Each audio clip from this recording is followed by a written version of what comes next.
For the second day in a row, the White House digging its heels in and refusing to call the Taliban terrorists.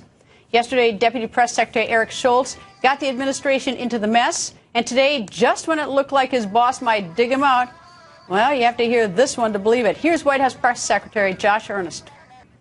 Does the administration consider the Taliban a terrorist organization or not?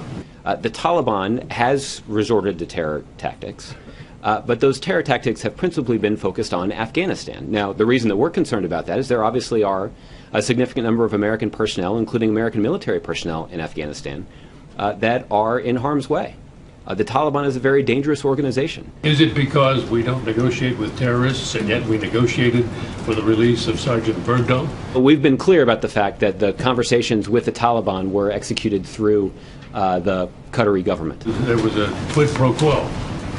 Well, I don't know if that Latin phrase is appropriate in this situation. And Carl Rove joins us. Nice to see you, Carl. Good to see you, Greta. Carl, maybe you can help me figure this one out.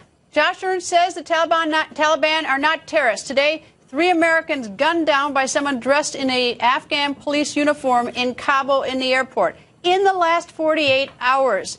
The Taliban is suspected in multiple attacks that killed more than 30, including a suicide bombing attack on a funeral in Afghanistan today. Why is the White House not calling them terrorists? I have no idea. Let's go back even further than this. Let's go back to September of 2001.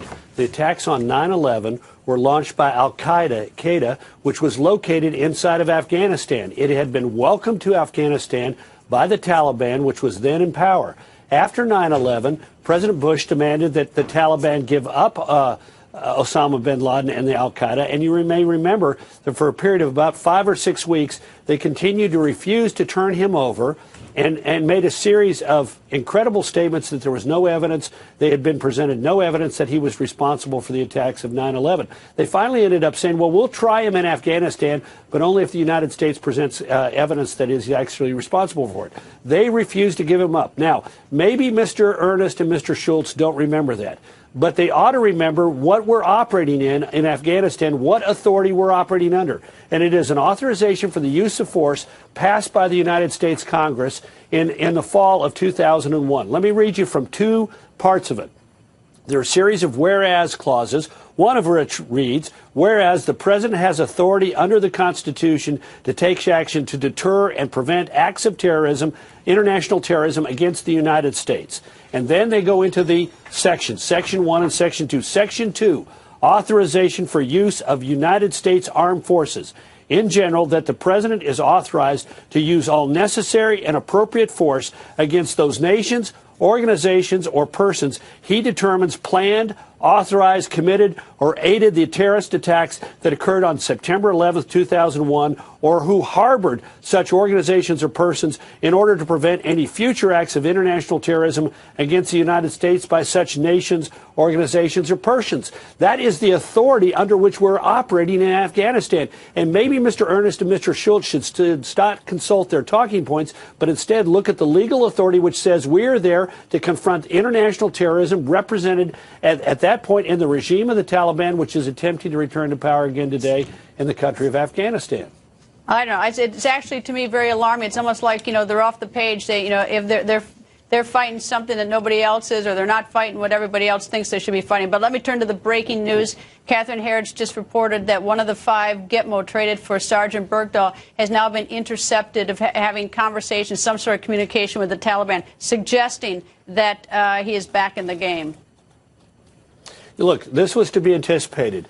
In the Bush administration era, we had a much larger number of detainees in Gitmo. The thought was take the least dangerous of them and send them back to countries that would accept them, Saudi Arabia, et cetera. And this was done with the less dangerous. And even then, 30% or 40%, depending on the tranche, showed back up in the battlefield. We're now down to the dregs at Gitmo. We're down to the last several hundred incredibly dangerous, incredibly problematic individuals. And what's happening there? We've got a policy that says send them out. Now, I do have one minor disagreement with Catherine. We don't know exactly how they got this communication. the sense was that it was we were listening into his phone.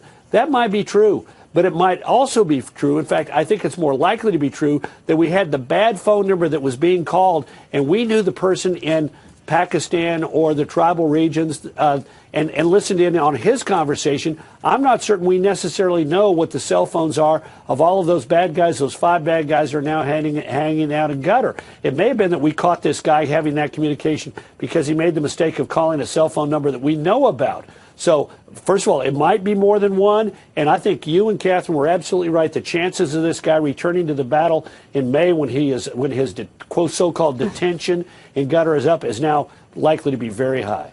And look, when they return, they're going to be heroes. They're going to be people who are.